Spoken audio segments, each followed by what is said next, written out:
President Assad asserts that Syria is not worried about the draft resolution about chemical weapons.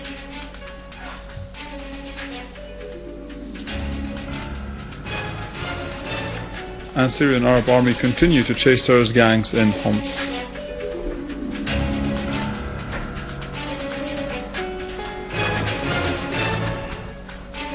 Iran refuses to enter negotiations about its nuclear file as a weak party and would never accept any threats or preconditions, according to Iranian officials.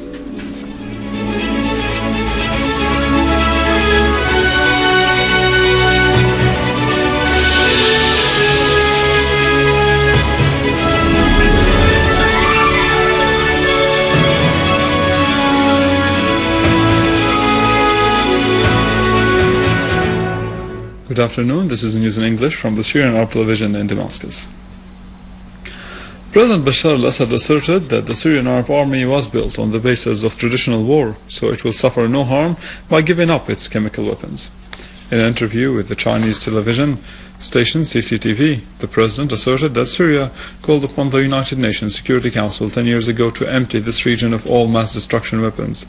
The president said Syria would get nothing for giving up the chemical weapons. Cooperation with Russia continued in order to consolidate the Syrian arsenal, particularly in the field of air defenses, because the Zionist entity continued to occupy Syrian territories. Russian Foreign Minister Sergei Lavrov announced that the Organization of Collective Security supports the efforts of the international community to solve the crisis in Syria. Addressing the meeting of the foreign ministers of the member countries in this organization, he said Russia was concerned about the situation in Syria and its negative impacts on the whole region and on the international law. He stressed the necessity to accelerate the efforts to solve the problem of chemical weapons. This would support the endeavors of the international community concerning Syria. Brigadier General Hossein Dahkan, Iran's Minister of Defense, asserted that Iran would never join negotiations about its nuclear file as a weak party, affirming that Iran would never accept any preconditions or threats. He said Iran's foreign policy was based on dignity, wisdom, and national interests. These principles in Iran's foreign relations would never change, saying that developments in this region and the world during the past few years had given America and its allies lessons that the harm of war would be much larger than its benefits.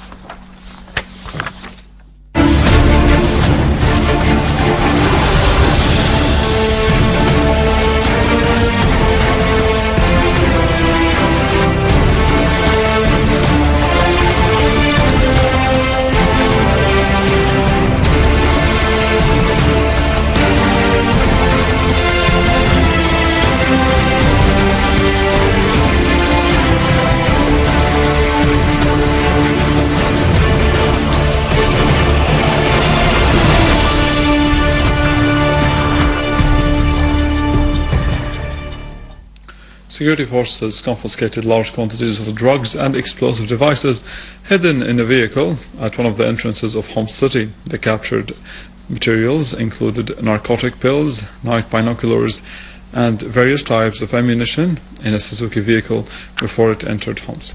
A unit of our armed forces killed 9 terrorists in al-Ghajal village in al-Rastan countryside.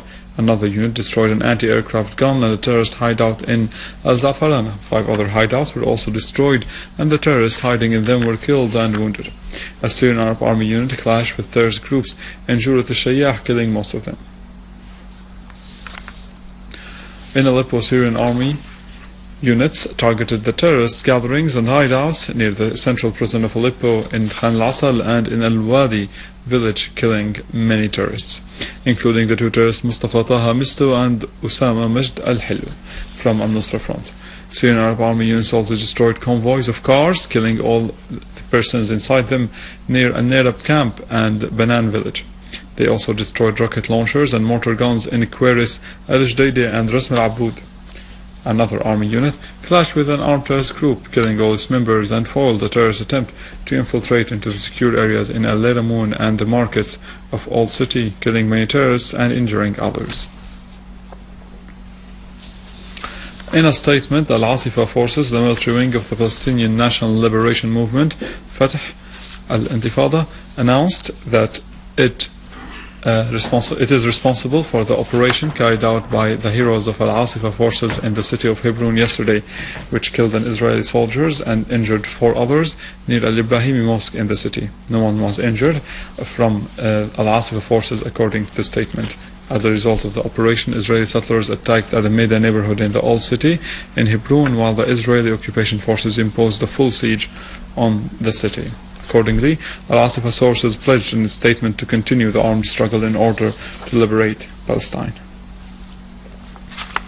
After more than 2 years of supporting terrorists in Syria, Erdogan's government admitted that terrorists infiltrated into Turkish lands from Syria. President Abdullah Gül expressed grave concern about this in a meeting of the United Nations General Assembly while he attempted to wiggle out of his government's responsibility for facilitating terrorist acts in Syria.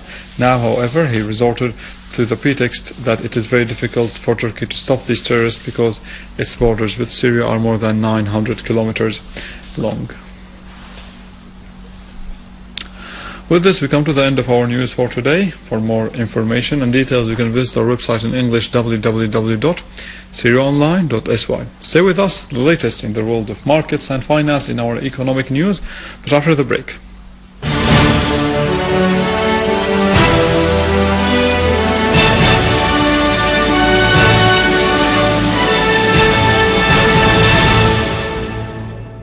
Good afternoon. Prime Minister Dr. Wael al-Halqi called upon the various departments and ministries to take the necessary measures to rationalize current and investment expenditure and to complete the projects that have a significant economic value, particularly in the ministries of Trade, Agriculture, Electricity, Oil and Health. In the meeting of the Higher Council of Social and Economic Planning, he discussed the efforts to prepare the general budget of next year. Dr. al-Halqi called upon the ministries to exert more efforts to provide citizens with all the basic necessities of life that would strengthen their steadfastness against the American Zionist plots targeting Syria. He pointed out that the national economy faces many difficulties and challenges under the unjust siege, foreign sanctions and sabotage activities at the hands of terrorist gangs.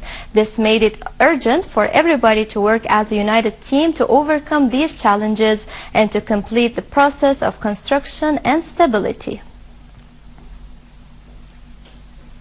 The Ministry of Finance issued executive instructions of the law on adding 5% on direct and indirect taxes and fees for 3 years. This addition is called the National Contribution in Reconstruction. It is to be applied according to the text of the law. This addition is to be applied for those who have real profits starting from the year 2012, while it starts from the year 2013 for those who have other direct and indirect taxes and fees.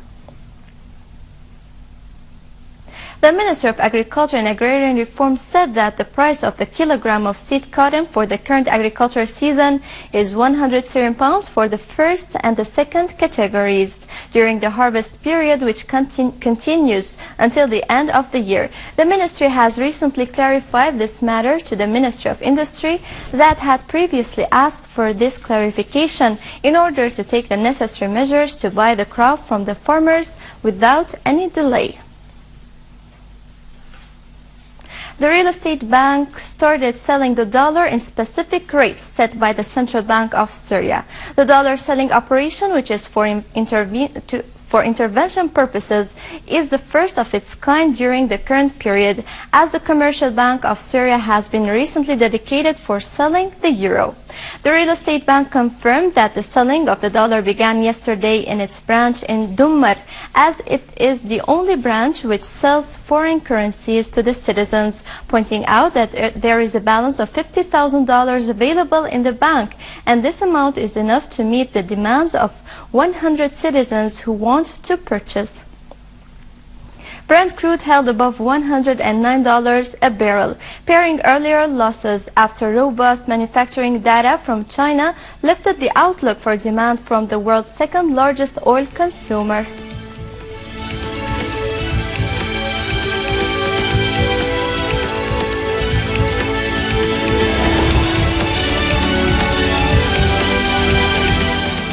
And core Eurozone bonds carved out minor gains, as fresh concerns about the Federal Reserve's policy stance took the shine off an election triumph for Angela Merkel, and some upbeat Eurozone data.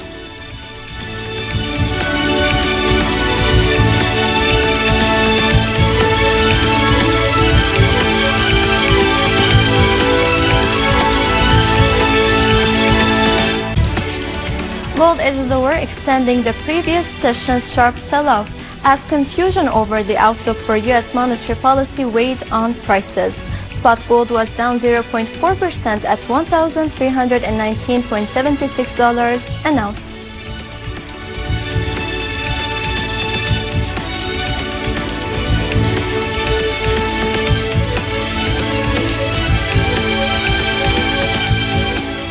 The dollar held off 7 months in Asia, having found a bit of support after a top Federal Reserve official suggested there is a chance the central bank may scale back stimulus next month. The euro rose after German Chancellor Angela Merkel won a third term in office, and German, French, and Eurozone private sector surveys came in better than expected.